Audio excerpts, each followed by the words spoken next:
How's it going, everybody, and welcome back to Lead Therapy, and thank you so very much for taking time for tuning into my video. On Friday, April 8th, some members of Congress sent a letter to President Biden asking him to create an interagency task force on gun violence prevention and appoint a national director of gun violence prevention. Dear Mr. President, we write to support the creation of an interagency task force on gun violence prevention and ask that you appoint a national director of gun violence prevention to chair the task force. This will allow for a more coordinated, whole-of-government approach to bring our nation out from under the depths of the gun violence crisis. We appreciate the steps your administration is taking to address gun violence, especially the 6 executive actions you announced in the Rose Garden on ghost guns, stabilizing braces, extreme risk protective orders, community violence intervention programs, firearm trafficking, and bolstering the Bureau of Alcohol, Firearms, and Tobacco. On the anniversary of these important executive actions, we can take further steps to mitigate gun violence in this country. Federal efforts to combat gun violence, including research on the impacts of causes of gun violence and law enforcement efforts to combat it, are currently siloed across agencies. Appointing a national director of gun violence prevention will ensure that the agencies, including the Bureau of Alcohol, Firearms, and Tobacco, Department of Justice, Health and Human Services, and the Centers for Disease Control and Prevention, are working collaboratively, dismantling critical data and coordinating shared goals to create an effective whole-of-government approach.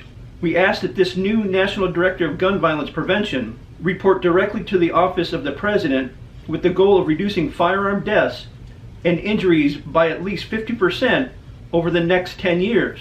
We also respectfully request that the National Director of Gun Violence Prevention chair an interagency task force on gun violence prevention. This task force should formally bring together stakeholders who specialize in gun violence research and prevention to educate Americans on gun violence prevention best practices, and engage with experts, community organizations, healthcare providers, and members of Congress to address the intersections of gun violence. Every year, nearly 40,000 people are killed with guns in our nation, and thousands more are injured, with disproportionate shares of this violence falling on communities of color.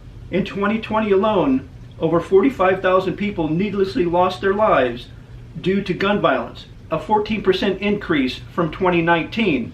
Despite these startling numbers, gun sales show no signs of slowing. In 2021, Americans bought roughly 19.9 million firearms, the industry's second busiest year on record. As gun ownership continues to soar to record levels, we fear that this violence shows no signs of abating. We applaud each of the steps you have already taken to combat gun violence and ask that you give strong and immediate consideration to appointing a national director of gun violence prevention and creating an interagency task force on gun violence prevention. We look forward to partnering with you in this work and greatly appreciate your consideration of these requests. And then you see the congressmen and women that have signed this letter. I don't recognize any of the names on this letter, and I don't see any of the big Democrats' names on this letter either. Without checking, I'm assuming all the names on this letter are Democrats. As always, let me know your thoughts on this subject in the comment section down below. And if you enjoyed this video, or if I gave you some information you didn't know, please take time to like, share, and subscribe, and hit those post notifications. And I will see you guys in the next video.